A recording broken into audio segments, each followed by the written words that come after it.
बेळगावमध्ये मराठी भाषिकावर अन्याय, अत्याचार, मुस्कटदाबी होत आहेत. मात्र त्याच्याविषयी शासनानं भूमिका स्पष्ट केली पाहिजे. माननीय सभापती महोदया, माननीय उपमुख्यमंत्री महोदयांनी शासनाची भूमिका सुस्पष्टपणे मांडली आहे. महाराष्ट्रातलं सरकार आणि महाराष्ट्राचं विधानमंडळ हे एकमताने आणि पूर्ण शक्तीने सीमावर्ती भागातील आमच्या मराठी बांधवांच्या पाठीशी आहे. आणि ज्या प्रकारे कर्नाटकमध्ये आमच्या मराठी बांधवांवर अत्याचार होतोय त्याचा निश्चितपणे आम्ही सर्व निषेध करतो. एक प्रकारे भारताच्या संविधानाने प्रत्येक नागरिकाला दिलेला जो अधिकार आहे या अधिकाराचं उल्लंघन कर्नाटकमध्ये चाललेलं आहे.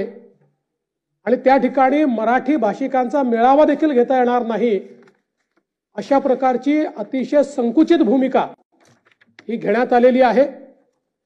परंतु आपण सर्व लोक निश्चितपणे आपल्या या मराठी बांधवांच्या पाठीशी आहोत. मागच्या काळात आपण निर्णय घेऊन त्यांच्याकरता शिक्षणाची, आरोग्याची सेवा देखील महाराष्ट्राच्या माध्यमातून उपलब्ध करून दिली.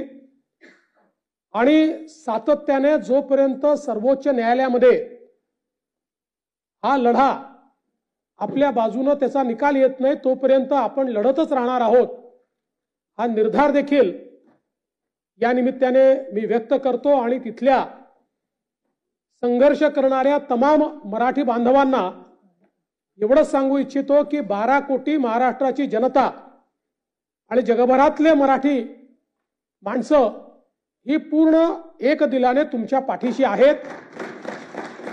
आणि जोपर्यंत बेळगाव, कारवार, निपाणीसह आमचा संयुक्त महाराष्ट्र तयार होत नाही तोपर्यंत हा लढा सुरूच राहील अशा प्रकारचा निर्धार या ठिकाणी मी व्यक्त करतो.